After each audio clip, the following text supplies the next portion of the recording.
bienvenidas a Conversaciones en la Asesoría General de Gobierno. Hoy nos visita Marisa Herrera, muchas gracias, ya voy a presentarla. La doctora Herrera es profesora adjunta de Derecho de Familia y Sucesiones en la Universidad de Buenos Aires, es doctora en Derecho, es investigadora independiente del CONICET, es profesora de la Facultad también de Avellaneda. Bueno, además su actividad política, universitaria, académica, de investigación y de militancia por el avance del derecho es enorme, su cantidad de publicaciones, en libros, participaciones, artículos. Es decir, bueno, esto sería ya mucho. Muy aburrido. Es muy aburrido. Así que, Marisa, muchísimas gracias por venir. No, un placer enorme estar acá, compartir este espacio y poder dialogar sobre temas que nos importan. Mirá, la verdad que este espacio que hacemos tratamos justamente de invitar a personalidades que puedan aportar ideas importantes, movilizadoras, de pensamiento crítico, temas que suelen quedarse encerrados en algunas nebulosas, a veces interesadas, a veces por tradición, pero en el punto central del Código Civil argentino, de la regulación de las relaciones humanas, y se me ocurre, a estos 10 años de la reforma en la que tanto tuviste que ver, de la que hablaremos seguidamente, se me ocurría una palabra que es parentesco.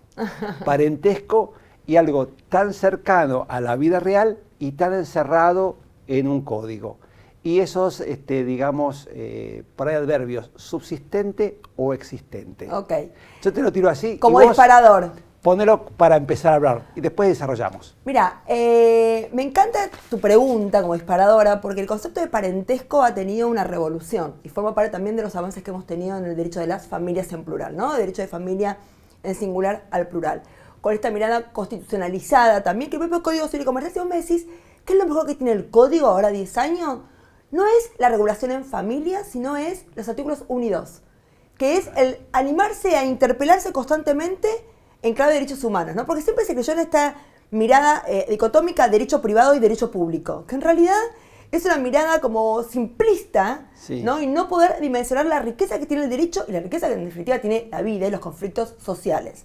Entonces, esa revisión crítica de poder repensar el derecho civil a la luz de los derechos humanos ha sido central. En la forma de interpretar, en la forma de mirar, en la forma también de regular. ¿Y por qué parentesco? Mira, cuando siempre se creyó que los vínculos de familia son aquellos que tienen consecuencias jurídicas, ¿no? Este tema de digamos, ¿qué es lo que te reconoce? Y lo que no te reconoce el derecho no existe. Y en realidad los afectos es lo más importante.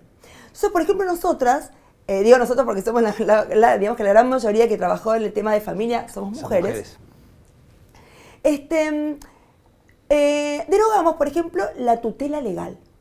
Esta idea de pensar de que cuando los padres fallecen o los progenitores fallecen o son privados de la libertad, por ejemplo, ¿con quién se quedan los chicos? Bueno, a cargo de los abuelos como una cosa de orden, ¿no? Ahora, ¿al derecho le importa más el parentesco o los afectos? Porque yo hoy puedo tener un vínculo, yo siempre digo, si hoy me hubiera pasado algo, mis hijos se me hubieran quedado con mi hermana, me hubieran quedado con mi mejor amiga. Mi hermana vivió 25 años afuera, fue bailarina clásica, digamos, ¿no? Tuvo una historia. Entonces, ¿por qué automáticamente uno cree que el pariente es la persona más apta y que tiene un vínculo, a lo mejor con quien tiene un vínculo enorme? Es con mi mejor amiga, con la vecina, con las crianzas compartidas. Bueno, eso charlamos con Barnaza hace un tiempo. No, digamos, y en algún punto, esta idea de las redes de afecto, más allá del parentesco, también ponen en crisis, en definitiva, ¿cuál es el rol que tiene que tener el derecho a la hora de regular? Esta idea de aceptar y de dimensionar la riqueza social y cómo puede ingresar en un código, que es cierto, los códigos son texto escrito, por lo cual se tiene una limitación propia del texto escrito.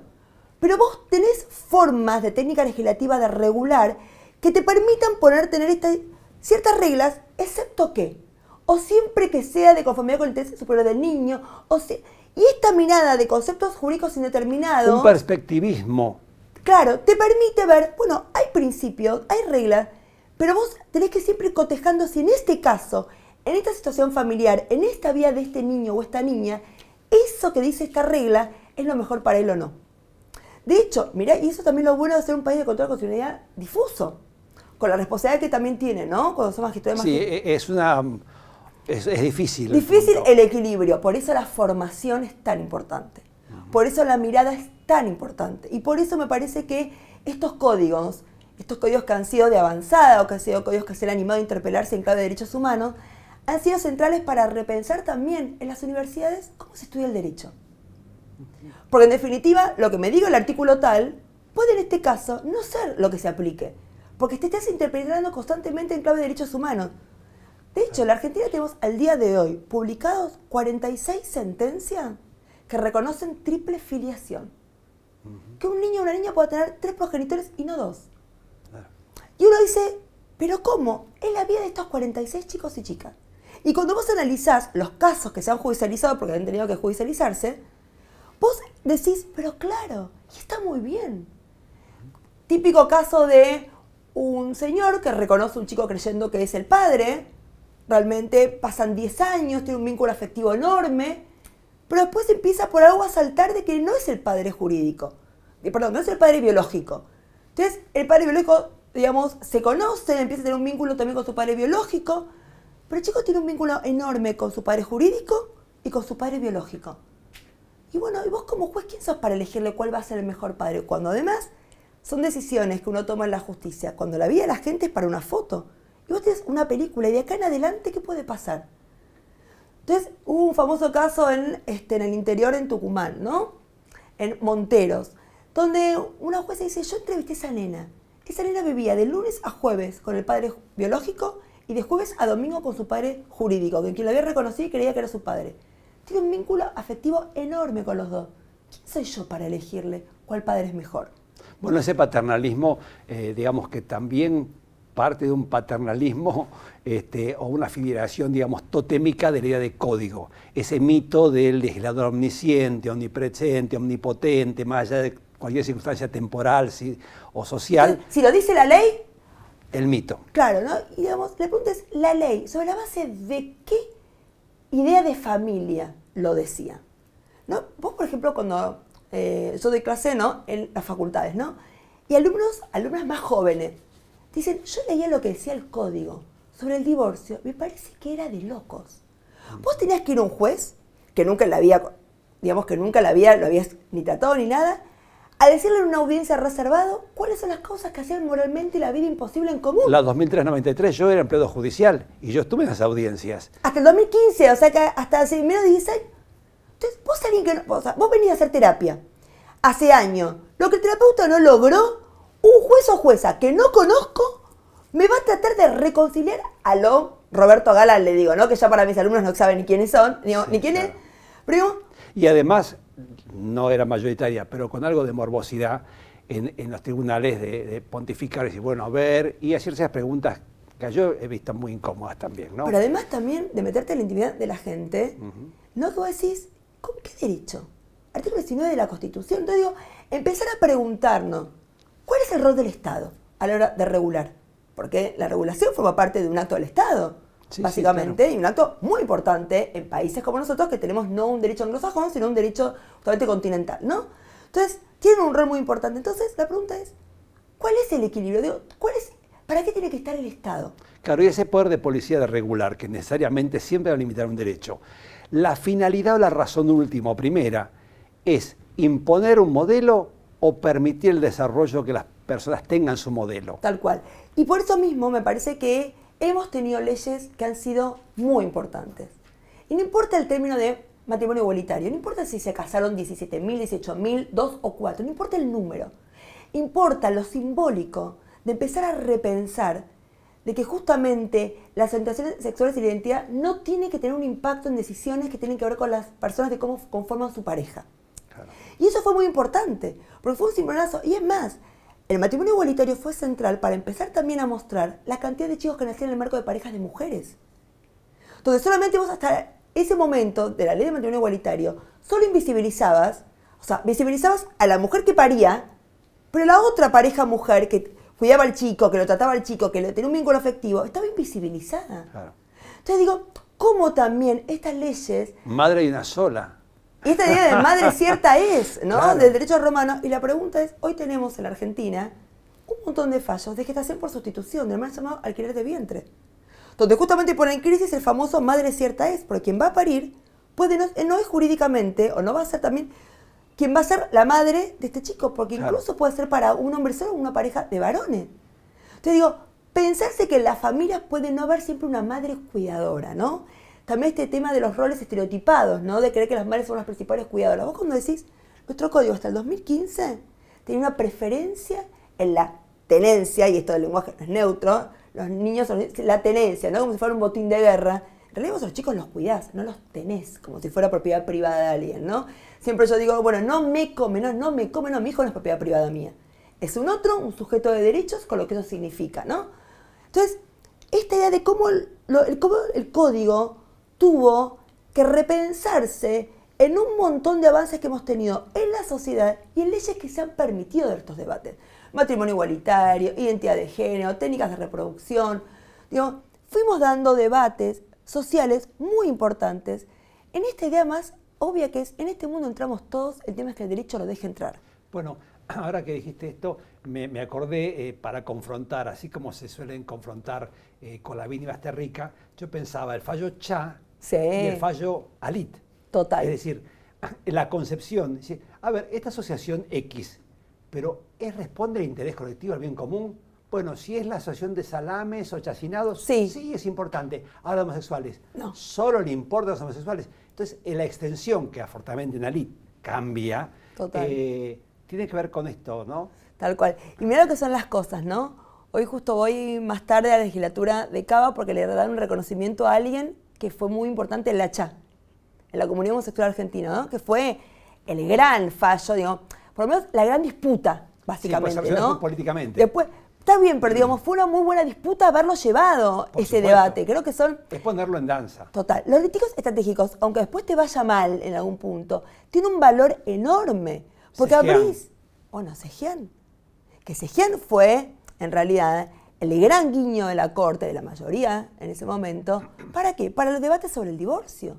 Que si vos te pones a pensar, ¿no? Que es interesantísimo en términos de comparación de argumentaciones jurídicas. Mira cómo está muy de atrás esta idea de Sejian, matrimonio igualitario, identidad de género, aborto. Hay una idea también de cuánto de autonomía estamos dispuestos a poder, o de libertad estamos dispuestos a poder soportar o poder, digamos, acompañar, ¿no?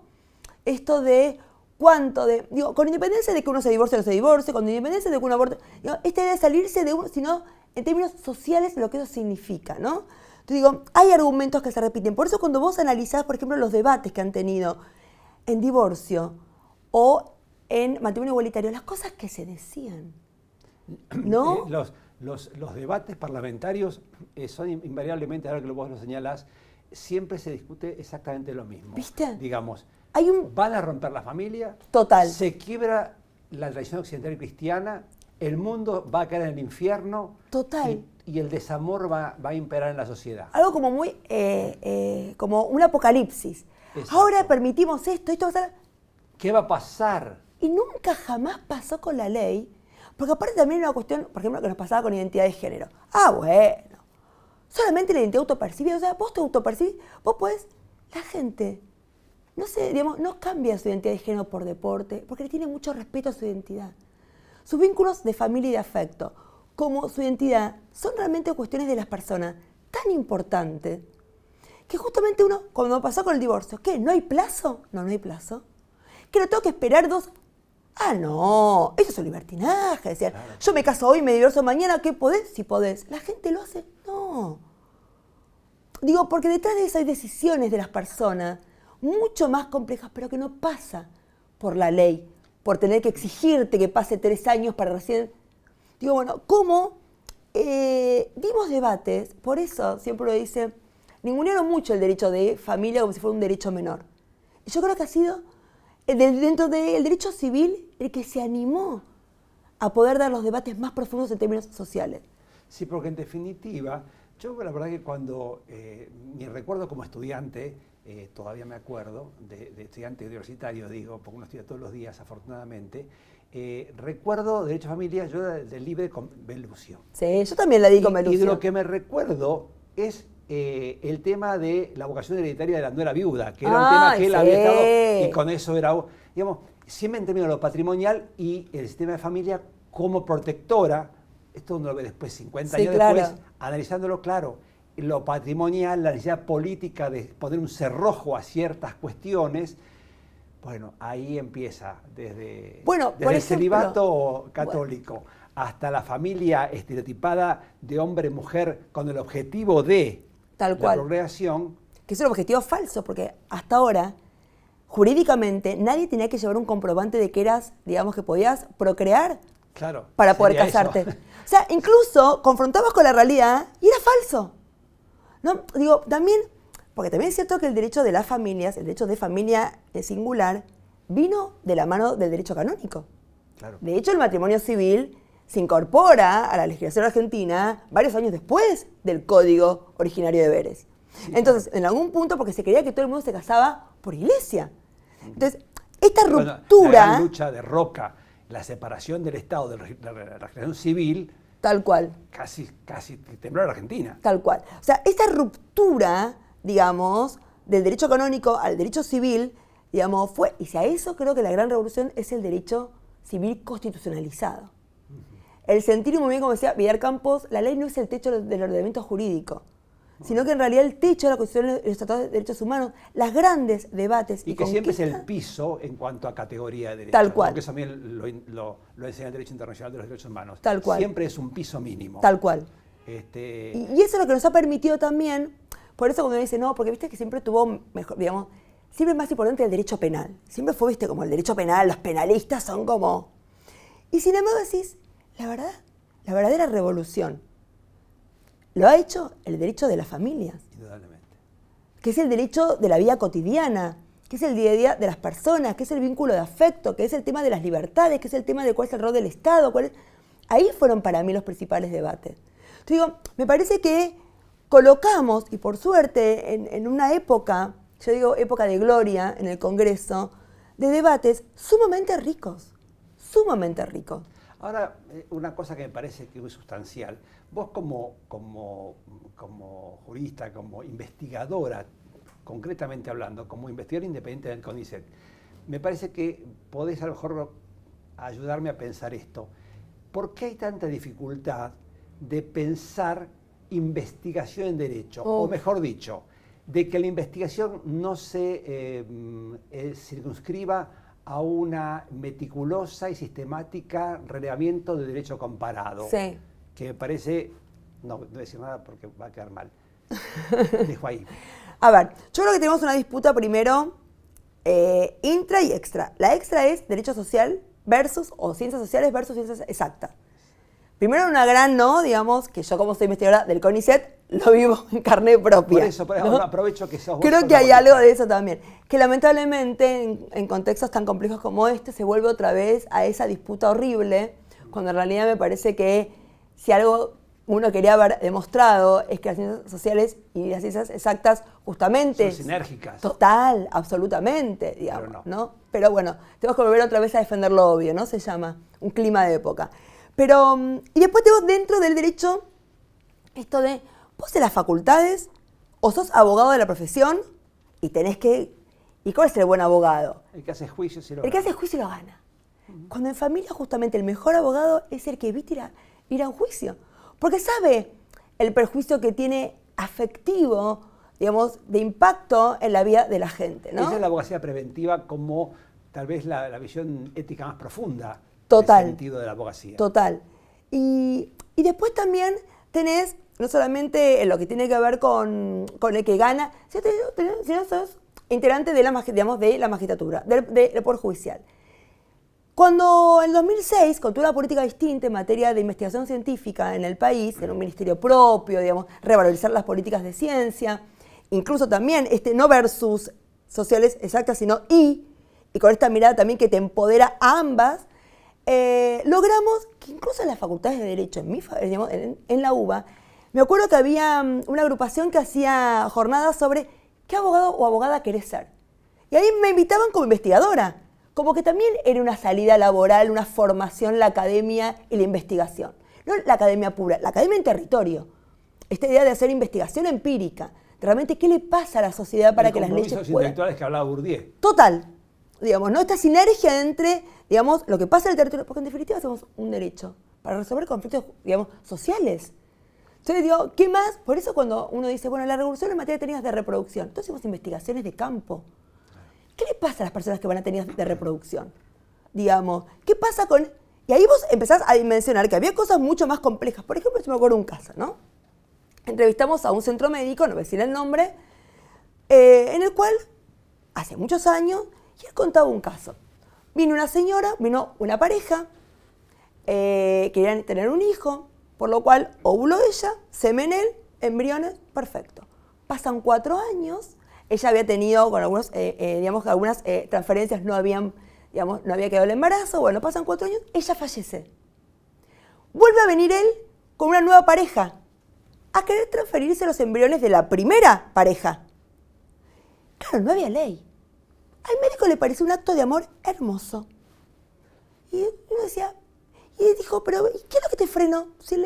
No, porque dije, mirá si los abuelos y la madre, o sea, si los padres de la primera mujer vienen a reclamarme. Entonces, claro, ¿cómo había cosas que la falta de ley terminaba abriendo una cantidad de conflictos jurídicos? Y después la jurisdicción odiosa, donde se pide permiso para lo que no hay que pedir permiso. Tal cual. Genera una puerta terrible. ¿Por qué? Porque la regulación, es el equilibrio. ¿Cómo regular? Es importantísimo.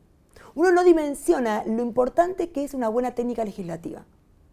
Porque esto hace, por ejemplo, la vez pasada, a raíz de un proyecto sobre sucesiones, ¿no? Era tan mal la redacción, porque solamente modifica. Ustedes saben que el derecho argentino, las uniones convivenciales, no genera derecho hereditario. Yo, Marisa, estoy en pareja, no genera derecho hereditario. En cambio, yo, Marisa, estoy casada, sí, la cónyuge hereda. Muy bien. Entonces, modificaban un artículo solo del Código Civil actual, o proponen, donde dicen que la cónyuge, que la conviviente va a tener el mismo, digamos, orden dice que el cónyuge, la conviviente que el cónyuge. Perfecto. Pero solamente en orden. Y no cambian nada en legítima. Entonces, esto generaba un tema de interpretación enorme. Porque, ¿qué quiere decir que tenga un orden? Que nada más decís que en todo caso, si hay una conviviente, pero hay parientes, la conviviente va a estar antes, pero no quiere decir que si hay... O sea, hereda es legítima, tiene todos la protección que tiene cualquiera que es heredero forzoso. Entonces digo, ¿por qué? Más allá de que lo que pensemos, esta técnica legislativa traía un conflicto enorme. Entonces digo, me parece que también hemos dado debates muy profundos, donde también nos obligó a agudizar la interpretación y la mirada mucho más sistémica, mucho más compleja, mucho más profunda, de lo que implica también cambiar un orden jurídico. A mí me gusta mucho el fútbol, ¿no? Yo soy cuerva de toda la vida, fue lo único que no elegí en mi vida, ¿no? Y yo estoy convencida que era obvio que había que reformar un código civil y comercial, pero había que reformarlo. Pero la ley de matrimonio igualitario fue el zapatazo, digamos, que vino y la puso en el ángulo para que haya reforma. ¿Por qué? Porque era un código heterosexual con una ley de matrimonio igualitario que te puso en crisis el apellido de los hijos, el apellido del cónyuge, porque claro, yo, Marisa, todo. La afiliación. Yo, Marisa, casada con un varón, se presume la paternidad del marido de la madre. Genial. Yo, Marisa, casada con una mujer, claro, pero no hubo acto sexual. Entonces, ¿cómo se puede presumir? Se empezó a armar todo un... Bienvenido sea. Claro. Porque esa fue una ruptura tan importante en términos simbólicos, culturales, y de cómo nos formamos en el derecho. Un derecho conservador a un derecho igualitario, con lo que implica la igualdad también. Claro. ¿Entendés? Digo, también fue un gran desafío cambiar el chip y la cabeza. Y no solamente eso, ¿cómo formamos a nuestros alumnos? Por eso cuando mis alumnos me dicen, Marisa, leímos en divorcio lo que era el deber de fidelidad, con investigador privado, con testigos, que testigos que eran amigos de los dos y ahora son amigos míos, que lo llevo. Todo eso tiene un impacto. Y la pregunta es, ¿para qué revolver lo que pasó? Bueno, no importa la justicia. De la tenencia, que lo dice todo, sí. Yo que tengo que haber 2 divorcios, afortunadamente porque tengo un tercer matrimonio maravilloso. Muy bien. Pero, digamos, pasé por eso también, de muchos lados del mostrador. Y es terrible. Y siendo empleado, audiencista, civil, cuando no decía derecho a familia todavía eran juegos civiles solamente. Claro. Y la verdad es que las peleas se resolvían de la tenencia con un departamento o un tema de plata, en un porcentaje importante, obviamente no era todo. Pero digamos, todo se resumía ahí. Y era más fácil mentir algo que decir la verdad Y era un trámite Bueno, infernal. había un montón que decían, mira, ¿saben qué? Hagamos ver que están separados de hecho hace 3 años. ¿Así? Si en 3 años, martes y jueves con el padre, le pasa un 10% de sueldo. En un día salía. Yo decía, no, en realidad lo charlamos. Ah, no, asesor de menores, abogado del niño, traslado acá, representante tutelar. Mira, cuando vos estás construyendo un proceso sobre la base de la mentira de las personas, ya está clarísimo en términos sociológicos que así no podés regular. Vos no tenés que pelearte con la ley, vos no tenés que pelearte con la justicia. Vos no tenés para tratar de encajar en ese modelo, digamos, tradicional de familia, cuando además también, gracias al avance de la ciencia, la gente vive una mayor cantidad de años. Por lo cual es entendible que la persona que yo elegí a los 20 o a los 30 sea la persona que sigue eligiendo a los 50 y me quedan 20, 30 años más. Claro. Esta idea de la familia ensamblada, los tuyos, los míos y los nuestros, no como la madrastra o el padrastro, los cuentos infantiles, como alguien negativo. Es la pareja de la madre, que no es el padre, pero a ver, lo lleva al colegio, cuando yo no estoy, me hace el aguante. Esos vínculos de afecto había que darle un reconocimiento. Porque si yo no te reconozco lo que el derecho no reconoce, termina justamente silenciándose con el impacto negativo que eso tiene. Como decía Plinio, lo que no se nombra no existe. Bueno, y eso es un problema también. Entonces digo, a mí me parece que le hemos hecho bien. El Código Civil y Comercial a 10 años de su sanción, este año su sanción, el año que viene su vigencia, realmente le ha hecho bien a la sociedad. Ahora, es cierto que son transformaciones a largo plazo. Empezó un camino, o sea, cuando el Código Civil original, digamos, entre comillas original, decía, miren, los jueces no pueden dejar de juzgar bajo... estaba declarando que es el código, pero si hace falta, miren afuera. Bueno, justamente esa puertita que lo reconocía el código, aún el código napoleónico, sagrado prácticamente, decía, ojo que hay algo. Bueno, esa puertita es la que se abrió. Sí, y también yo sé que creo que eso impacta también en la formación, porque hoy vos te preguntás a la hora de, por ejemplo, de la selección de magistrados y magistradas, ¿no? ¿Qué perfil? Porque también es una gran pregunta que nos tenemos que animar a hacer. Hoy ser jueza o juez de familia no es para cualquiera. Digo, tenés que tener una mirada mucho más plural de la que se tenía antes. Antes estaba bien visto, es decir, cuando fue el divorcio, si bien yo no comparto, lo dejaban en la sentencia, yo no comparto el divorcio, pero bueno, como la ley, no, lo que vos compartas o no compartas me importa nada. Porque vos no venís acá enfermo. Uno cree que porque es familia uno pone su mirada, su moral, su... Bueno, la ética de rol acá está muy complicada, digamos, hay funcionarios que nos creemos que la preferencia, no, siendo empleado, ¿qué pasa es que es el Estado. Por los juzgados de familia y por los juzgados pasan historias de vida que no tienen nada que ver con la vida de uno. Fue un privilegiado. Entonces digo, también me parece que uno tiene que tener una mayor humildad a poder ver una cantidad de formas de vivir y de familia y de historias de vida muy duras, sumamente duras. Digamos, y la gran pregunta me parece que hoy estoy justo escribiendo sobre la enseñanza del derecho, ¿no? Para la Corte Constitucional, la Corte Suprema de México tiene un centro de estudios constitucionales y va a sacar un libro sobre la enseñanza del derecho desde los derechos humanos en distintas materias. Y me tocó familia. Y yo, ¿cómo hay que repensar incluso cómo vos dictás la materia? Yo te puedo dar a vos, siempre digo, 2 clases de nulidad de matrimonio. ¿Cuántos casos tenés de nulidad de matrimonio?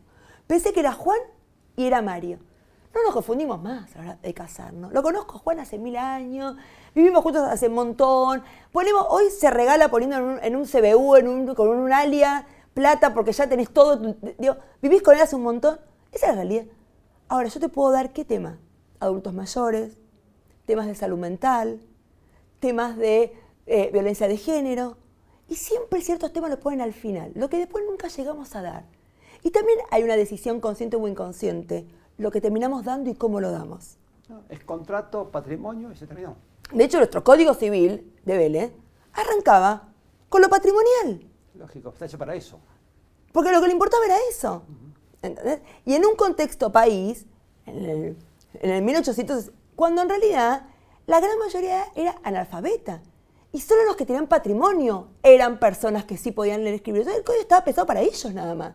Lógicamente. Por una cierta clase mucho más terratenientes y mucho más reducida. No tiene nada que ver con la historia nuestra. No, es muy injertada, muy... Entonces, ahora el tema es seguimos teniendo nuestras facultades, tardan mucho en hacer los concursos.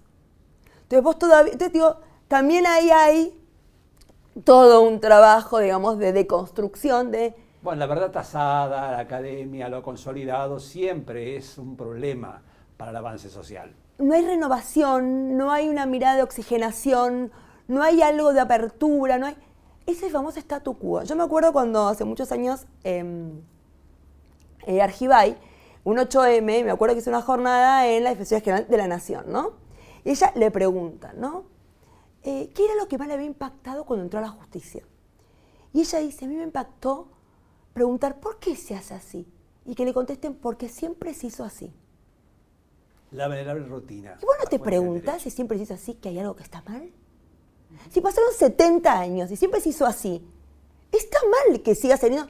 Digo, esta imposibilidad. Nunca se hizo así. Son dos frases que son la entropía de una organización social. ¿No? Y eso que siempre dice, a ver, equipo que gana no se cambia, equipo que pierde se cambia. Sí. Y me parece que hace años que no podemos repensar un sistema, y también no solamente el sistema de justicia, no es solo el Poder Judicial, los colegios de abogados, las universidades, consejos de magistratura, todas las piezas que conforman el sistema de justicia en sentido profundo, que hay que animarse a repensarse.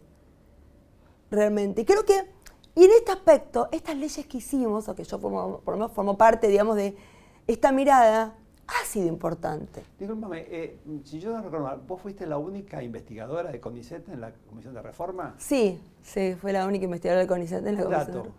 Sí, un dato. Porque lo que pasa es que también siempre se creyó que los investigadores no hacen, digamos, como que no son abogados o no hacen leyes. Mira, yo voy a contar una infidencia, ¿no? Ya que estamos... Hace unos años, que en el CONICET siempre evaluás, o para el ingreso, o becas postdoctoral, tenés que evaluar, entonces hay una comisión que se dedica a evaluar los proyectos y bueno, voy a hacer como un puntaje, bueno, muy bien. Viene alguien, que no me decir el nombre, que me dice, ay Marisa, la verdad que el CONICET es un lugar de élite, y a mí la palabra élite, salvo papel higiénico, me genera cierta, ¿viste? Escozor. Sí, sí.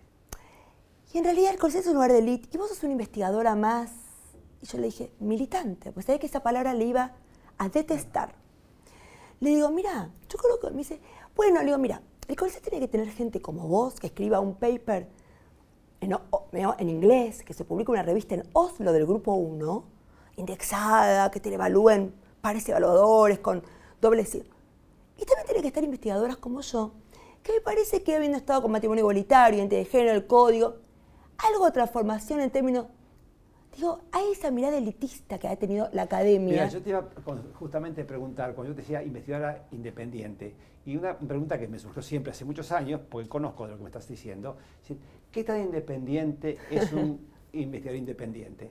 Cuando si vos tenés justamente para esto, ir a revistas con referato, y los referatos son pagados, y no que se esté mal, por intereses económicos que generalmente son del Ecuador para arriba, entonces yo tengo la duda de yo que soy investigador y quiero investigar y ser militante, no importa en qué, en algo, claro, pero yo no puedo avanzar si no consigo una BKD, y la BKD la tengo si escribo para esos, y eso solo le interesa el tema que le interesa a ellos, bueno, que no son los míos. Justamente, donde más libertad hay, y que yo, es el CONICET. En el CONICET están todas las voces, pero todas. Veamos investigadores que sean en CONICET, tenés un Gargarella, que yo tengo mis disidencias profundas con él, digamos, está una Laura Clérico, digo, hay distintas miradas. Con Laura me llevo muy bien, digo, estamos juntas digamos, viste que en la UBA tenemos la red de profesores de Derecho, bueno, o sea, una mirada común, pero tenés todas las voces. Y eso es lo bueno que tiene el CONICET. Para algunos. Bueno, pero a mí me parece que, digamos, justamente... Yo coincido plenamente, claro. Digo, es que esa es la verdadera democracia. Yo estoy convencida que esta mirada... Para algunos puede ser peligroso. Y lo que pasa que es cuando tocas fibras muy sensibles, que son los lugares de cómo se construye el poder, realmente es peligroso. Porque el statu quo, venís a poner en crisis el statu quo. Claro. Yo creo que en realidad fue eso también, el haberse animado a poder tocar el statu quo. Claro. Y por eso mismo la ruptura ahora es una transformación a largo plazo. Están las leyes, es un gran aporte, pero no es todo. Porque todavía seguimos teniendo las instituciones de cómo llevan esas leyes a la práctica, que siguen teniendo una mirada, más conservadora, una mirada más reacia, porque también el preguntarte por qué siempre se hizo así y querer transformar implica todo un trabajo que no está, porque lo más fácil es seguir haciéndolo como se hizo. Es la zona de confort. Total. Básicamente. Ahora, claro, es un temazo, pero las instituciones se van consolidando como una especie de discurso de poder de verdad tasada, que a su vez fabrican los dispositivos para su propia autoprotección, llamémosle academias, investigaciones, textos, leyes, relatos interesados sobre. Ahora, afortunadamente, la mente humana, en tu caso, como muchas personas, afortunadamente, dice, y si lo miramos distinto, no deja de ser una paradoja que ese dispositivo creado desde el poder para consolidarse y evitar cualquier peligro de cambiar, pueda generar ciertos reactivos, ¿no? Como esto que podemos estar pensando. Pero también ser outsider del sistema. Yo también pude ser outsider porque soy del CONICET y tengo una libertad de poder mirarlo desde otro lugar. Esto de, incluso por ejemplo ahora cuando proponen el divorcio administrativo sin abogado o abogada, yo hablo de manera crítica y yo no estoy defendiendo mi corporación, porque yo no tengo matrícula, la tengo, pero la tengo inhabilitada por ser del CONICET, y lo puedo ver de lo importante que son los abogados en cómo uno acuerda justamente, ¿no? Y por qué esto de ir a un divorcio administrativo sin abogado, termina después pasando, por ejemplo, un montón de derechos o defectos jurídicos sin que la gente sepa qué derechos tiene. Y cuando no partís de una idea de igualdad, porque también tenemos el famoso tema de la mirada de género. Muchas veces también hay violencia atrás, por lo cual terminás pactando sin saber qué derechos tenés. Esto podría equipararse, ya que tocas el tema, que era un tema que quería preguntarte, esta posibilidad de un matrimonio administrativo. Es decir, si yo voy a un administrativo y digo, me quiero casar, firma acá, se casó y ya está terminado. Y para salir tengo que ir a un abogado. Dicho así parece una enormidad. Dice, mira, podría ser esto siempre que se mantenga en esto. ¿Hay forma de tener esta cota, esta precaución? ¿O esto se puede asimilar a una declaración judicial en sede penal sin esencia letrada? No, mira, yo te cuento. Nosotros lo pensamos mucho cuando redactamos el código, porque está, el derecho comparado, tenemos el divorcio notarial, está el divorcio sea ante notarios o sea también ante el propio registro, ¿no? Esto de si me caso en un lugar porque no puedo divorciar en el lugar. Lo que pasa es que el divorcio no es nada más la extinción del matrimonio y la reaptitud nupcial. Es las consecuencias, los efectos jurídicos del divorcio. Vos ahí también tenés un montón de efectos jurídicos, atribución de la vivienda, si tenés o no compensación económica, qué pasa con los bienes, qué pasa con los hijos. Te digo, la pregunta es, si vos lo hacés sin abogado y por fuera de la justicia, ¿quién protege? Porque partimos de una idea de igualdad, que no siempre es una igualdad real. No, es aspiracional. Muchas veces, justamente en sociedades tan patriarcales, todavía tan patriarcales, sí, la mayoría hay una desigualdad que tenés que tener en cuenta. Entonces, en algún punto, esto de que siempre digo, lo barato sale caro. Después, la falta de abogado termina siendo pedidos de nulidad, de acuerdo, y esto, perdemos todo. En el ámbito de familia, el tema de adopciones también, hay tantos casos, en la Corte Americana Sí. hay varios casos importantes, Argentina, Sí. el tema de decir, sí, acepto, pero ¿qué está aceptando? ¿Hasta dónde llega el compromiso? ¿Qué implicancia tiene? Nosotros con adopción también que hicimos bastantes modificaciones. Primero, viste que siempre hay un principio que no es bueno de los códigos definir. Las definiciones, viste que no es bueno de los códigos porque si no te encorsetas. Sin embargo, en adopción, el 594 define qué es la adopción. ¿Y por qué lo quisimos hacer? Para ubicar la adopción en su justo lugar.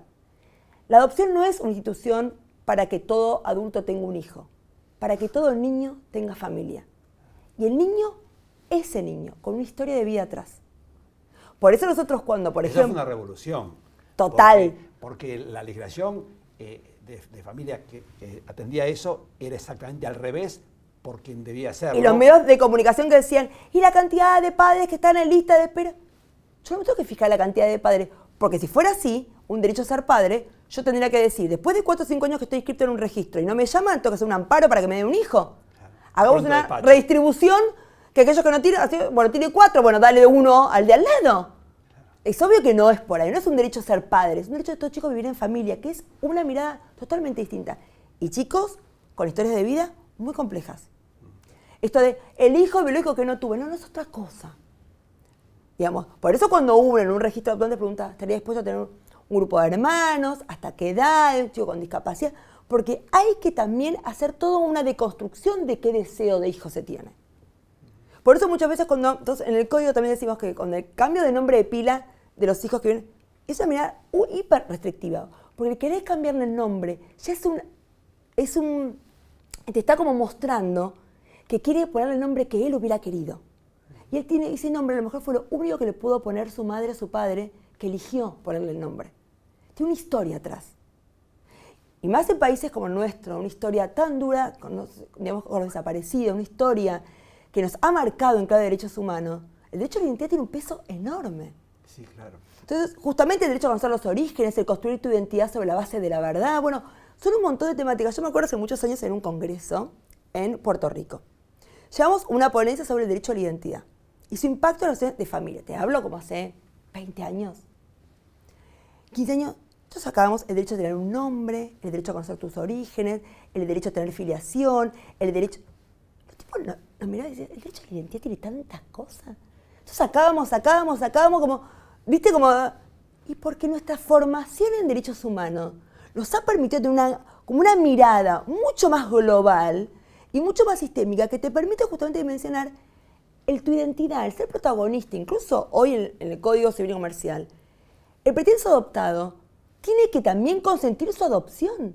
Si vos sos un chico de 11 años, no quiere ir con esta familia, la adopción está sujeta al fracaso. Si el chico no quiere ir con vos. Digo, pero si aún pasa en cuestiones de separaciones personales o de divorcios, donde digo, y hay calvarios que después son de consecuencias... Bueno, por ejemplo, cuando dice, bueno, tiene hijos o adolescentes o preadolescentes, hacen acuerdo, perdón, ¿este acuerdo? El chico que no va a cumplir. El chico con 13, 14 años, no quiere, quiere ir a la casa de los amigos, quiere ir a... Estas cosas de pactar, de pautar, porque el acuerdo es sobre la vida de él o de ella.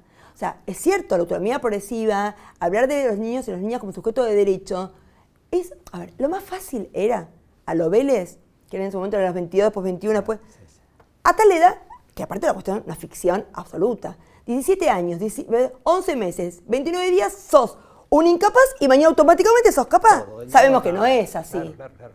Y sin embargo, justamente la mayor, digamos, una de las grandes apuestas que tiene el código es animarse, interpelarse al concepto de autonomía progresiva. Es mucho más complejo. Y sí, la vida es más compleja. Hay que trabajar, bueno. hay que comprometerse. Pero por eso es también el equipo interdisciplinario, por eso también es la formación, el concepto de especialidad. Por eso esto que decíamos antes, no es para cualquiera ser magistrado o magistrada hoy en temas de familia. No, la formación es importantísima. Yo creo que ya, vos lo dijiste hace un ratito, pero digamos como marco conceptual, primero, bueno, ¿qué es la abogacía? ¿Qué y para qué es la abogacía? Eso es un gran caso. De ahí vendemos, bueno, qué rol tienen las personas abogadas que se dedican a la magistratura, las que están en la administración y las que están más invisibles como abogacía de la administración pública. Pero ¿sabés que también en la administración pública, justo que me voy ahora a una jornada si toco un poco también ese tema, también el rol del Estado y quienes intervienen desde el Estado también tienen que empezar. Digo, cuando vos tenés un tema de una familia monomarental, cuando pide licencia, etcétera, digo, vos también tenés que dimensionar como Estado la vulnerabilidad que tiene. No es lo mismo un caso que otro. No, claro. Digo, porque el Estado en definitiva es el garante de los últimos derechos humanos de las personas. Entonces vos tenés también que ver estos debates que estamos teniendo, porque no es de derecho privado solo. Vos como Estado te ve interpelado también. Yo cuando, por ejemplo, veo, no sé, que el ANSES le rechaza, digo, si sabés que ya esto cambió, si sabés, ¿para qué se lo rechaza? Yo me acuerdo hace muchos años, alguien de una prepaga muy conocida, me decía, mira Marisa, nosotros rechazamos, de todos los pedidos que vienen de técnicas de reproducción de cobertura, de 10 rechazamos 9. Porque sabemos que después va a terminar pagando un 40, un 30. Porque como, ¿con qué jugar? con la edad de la gente y con la desesperación. Como si vos se lo rechazás, sabés que después el paso del tiempo se tiene que judicializar, el paso, digamos, el proceso y todo, insuma un tiempo que justamente atenta contra las técnicas de reproducción, juegan con eso. Bueno, el Estado argentino hace tiempo se comprometió en la Comisión Interamericana a no apelar temas, eso nunca se cumplió, y se juega siempre el tema presupuestario. Entonces digo, hay en eso también esto de, bueno, ¿y el piso mínimo de derechos humanos dónde está? Entonces digo, bueno, entonces digo, también empiezo a interpretar, digo, rechazarle la licencia. Cuando vos ya sabés que tenés el reconocimiento de derechos en materia igualitaria a las parejas, ¿para qué? Bueno, un fallo muy lindo. De la Corte. No, pero en realidad un fallo penal de la Corte, que yo lo tengo como, no me acuerdo el apellido, dos mamás, porque lo usamos en clase para eso, que en algún momento parece todo bien hasta que a alguien se le escapa. Bueno, si tiene otra madre, ¿para qué quiere que el chico se externe? Ahí está mostrando el estereotipo de decir, total. ¿tenés mamá? Bueno, arreglate, sos una degenerada. Bueno, Fornerón, el famoso caso Fornerón Claro. contra Argentina, en un tema de adopción, Exacto. un tipo que ojalá hubiera padres que llegaran a la Corte Interamericana, porque hay que ser pobre y llegar a la Corte Interamericana pidiendo que te devuelvan a tu hija. ¿No? Digamos, o sea, ¿cuándo? Y obviamente, en primera instancia le dicen que no, porque era un tipo solo, le faltaba una madre y porque aparte era pobre. O sea, esta idea de creer que un hombre solo no puede hacerse cargo de su hijo, o sea, los estereotipos les hacen mal a las personas. Por eso siempre cuando Rita Segato siempre dice, el germen del patriarcado está en la relación de familia.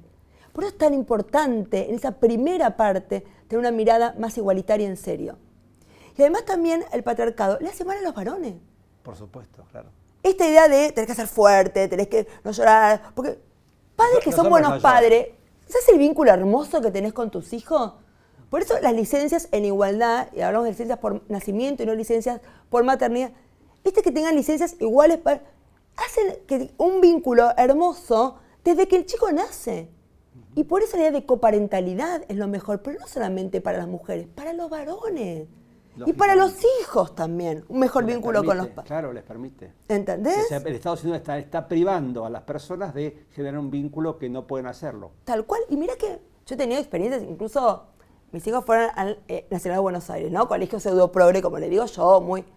Reunión de padres, primer año, ¿no? Yo estaba de viaje para variar, yo viajo mucho, no sé qué. Va el padre, grupo de WhatsApp. Che, qué buen padre que tiene. Si hubiera ido yo, le decía, qué buena madre. ¿Por qué a él lo aplaudimos? O sea, hay algo en la sociedad que todavía... Bueno, yo recuerdo relaciones de padres, por razones que no me da el caso mencionar, iba siempre yo. Y era el único varón. Se sentía como el outsider, digamos, Bueno, eso también hace... Y todavía no... Y eso que un colegio pseudo progre, digamos, un colegio nacional que depende de una universidad pública.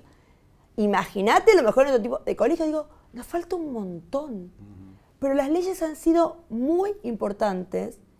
¿Por qué? Y por eso también es, ¿cuáles son los materiales donde uno estudia el derecho? En mi manual... ¿Endogámico o no? Mi manual, el primer capítulo introductorio es Derecho a las Familias y Derechos Humanos. Se llama así. Es así. Y es revalorizar los artículos 1 y 2, que ha sido lejos lo más revolucionario que ha tenido el Código Civil Comercial. Sí.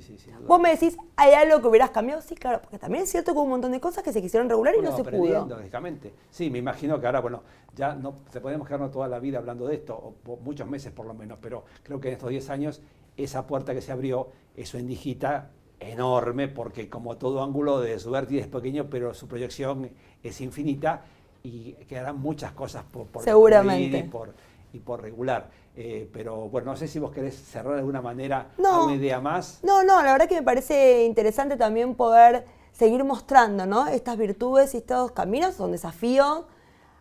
Tienen, digamos, como todo, las olas, como diría García Linera, que van y vienen, ¿no? Olas y contraolas. Pero bueno, tocamos fibras muy sensibles. Y era obvio que esto iba también a generar ciertas resistencias, pero el tiempo realmente nos ha dado la razón de que un código plural es un código que se anima a mirar a las personas en sus diversidades. Y creo que ahí está una gran apuesta que tiene el Código Civil y Comercial en clave de derechos humanos. Marisa, muchísimas gracias. Clarísima tu exposición a ustedes. Y muy, muy entusiasmante. Bueno, gracias.